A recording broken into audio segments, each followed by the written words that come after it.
This tutorial is presented by the SHLAB with the reference Atlas of Neuroanatomy and Physiology by Frank Netter, John Craig, and James Perkins.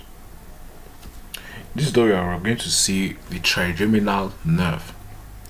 The trigeminal nerve, you need to know that trigeminal nerve has a sensory and a motor component. Now, the motor component shows that the trigeminal nerve is going to have a trigeminal nuclei, and the sensory component shows that the trigeminal nerve is going to have a trigeminal ganglion, which is going to have a ganglion outside, which is going to be called a trigeminal ganglion. So now the trigeminal nuclei starts at the level of the section between the medulla at the level of the pons. The trigeminal nerve starts at the level of the pons, and now at the level of the pons, it has here you have a motor nucleus trigeminal nerve. You have the mesencephalic nucleus trigeminal nerve. So these are all the portions of trigeminal nerve. You have the principal sensory nucleus trigeminal nerve, and you have the spinal tract and nucleus. So you have all these portions are for the trigeminal nerve. You see, this is because it's controlling all the sensory supply to the head and neck with some of the motor supply tied to the muscles of mastication.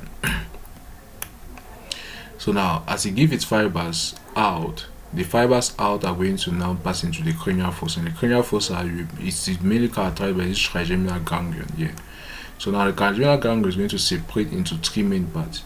We have this part here anterior, which gives you the ophthalmic nerve.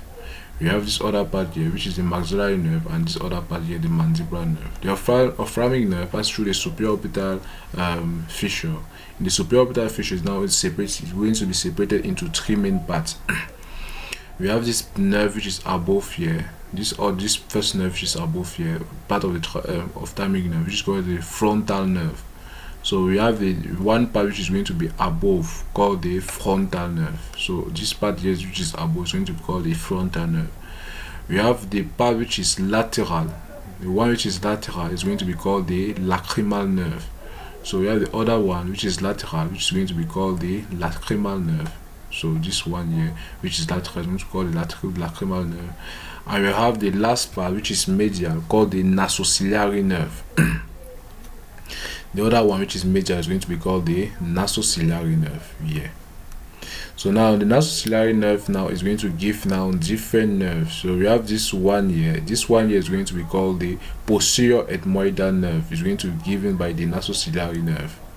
So since you have a posterior ethmoidal nerve, also have an anterior ethmoidal nerve which is going to be given by the nasociliary nerve, and all of them are going to enter into the nasal cavity. So now the nasociliary nerve again. So we see from here that the nasociliary nerve is going to give all those posterior and anterior ethmoidal nerve. It's also going to give again the long ciliary nerve and the short ciliary nerve. This is the long ciliary nerve here. So because continue, this is the long ciliary nerve and this is the short ciliary nerve. The short ciliary nerve is used to connect the fibers of the ciliary ganglion, all the sympathetic and parasympathetic fibers of the ciliary ganglion, now to the ciliary body, which is found in the level of the eye. While the long ciliary nerve is used to connect the sympathetic fibers now to the sympathetic ganglion. So we have this. So here now we have the ciliary ganglion. So we see that the short ciliary nerve take the fibers from the ciliary ganglion now and give it up to here. So now you see that these fibers which come from the this other part, the pterygoparietal ganglion, the sphenoparietal ganglion, are going to pass here all through here and enter now in this other one here into with the lacrimal nerve. So these are all the different parts which are located now at the level of the ophthalmic nerve or the trigeminal nerve. Now the frontal part of the trigeminal nerve is separated now to give this other part here. This part which is lateral is going to be called, and it's going to pass through the superior orbital meatus. It's going to pass through the superior orbital.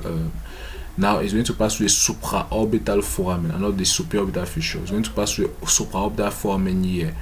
Now going up here is going to be called the supraorbital nerve, and this is supratrochlear nerve because it passes above the trochlea. And again, you also have an infratrochlear nerve here. So these are the different nerves which are involved with which are involve the ophthalmic part of the trigeminal nerve. Now with the maxillary part of the trigeminal nerve, you need to know that it passes now through the foramen rotundum. As passes through the foramen rotundum, it's going to present itself now to the pterygopalatine ganglion. In the pterygopalatine ganglion, it's going to give now different nerves. We have this nerve here. It's going to be the superior alveolar branch of the infraorbital nerve. So we have the infraorbital nerve, which is given here. So now it's going to, the infraorbital nerve is going to move out and it's going to enter. It's going to form its way out of the head, of the bones of the head. So it's going to supply to the skin, infraorbital nerve here. So now the superior part of the superior alveolar branch of the infraorbital nerve now is going to give now to the superior alveolar part here. So you have this one here. So we also have this other branch also given here. So we have the anterior, we have the superior anterior alveolar nerve, and we have the superior posterior alveolar nerve that also are part of the infraorbital nerve. So we also have this other nerve here, which is the zygomatico-fascial nerve. So we have the zygomatico-fascial nerve, temporal nerve, which comes up here, and we have the zygomatico-fascial nerve, which comes here. And here we have the internal nasal and external anterior ethmoidal nerve. So anterior ethmoidal nerve are also going to give one of their nerve, which is going to be the infratrochlear nerve. So these are all the branches which are involved with the maxillary division of trigeminal nerve. Now with the mandibular division of trigeminal nerve, as it descends here, is going to give now a main trigeminal ganglion. So now we have the mandibular bulk here. The mandibular bulk here is going to give one of these nerves which comes up here. One of these nerves which comes here up here is going to be the oculotemporal nerve. So we have the oculotemporal nerve, and the oculotemporal nerve is going to give this parotid branches here. So which is going to supply the parotid gland. So now to supply the parotid gland, we need to know that you had, as it comes out here, you also have some fibers that is going to hitchhike from the otic ganglion. And the otic ganglion is going to be formed by the lesser petrosal nerve, which come from the cranial nerve 9 or the glossopharyngeal nerve. It's going to now hitchhike those fibers and pass through the parotid branches of the oculotemporal nerve and then give to the parotid gland. So now one of the branches also continue down here. We have the mandibular nerve, which comes, as it comes now, is going to give now we have the different alveolar. We have the inferior alveolar nerve. So the mandibular nerve is going to enter now into the mandibular foramen, going to give the different alveolar nerve, and it's going to pass also through the mental foramen to give the mental nerve here. But again, the mandibular division nerve is going to give some division, which is going to pass now as a lingual nerve to the tongue. That is going to supply the sensory supply to the tongue. So the sensory supply to the tongue, which is the somatic sensory supply to the, or the general sensory supply to the tongue, is going to be via the lingual nerve. Now we are also having the fascial nerve, which is going to supply now the specific sensory, as we are going to see in the later section. So now we have this is the lingual nerve is going to supply the somatic sensory.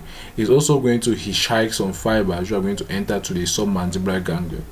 So from here we see that the fascia, the trigeminal nerve is a good hitchhiker at the level of the head and neck. So it's going to hitchhike some fibers here and it's going to enter now to the sublingual ganglion and the sublingual gland and the submandibular gland. So from here we've seen all the different nerves are involved with trigeminal nerves. So thanks for your kind attention, and don't forget to like and subscribe to Science Filmmakers. Thank you.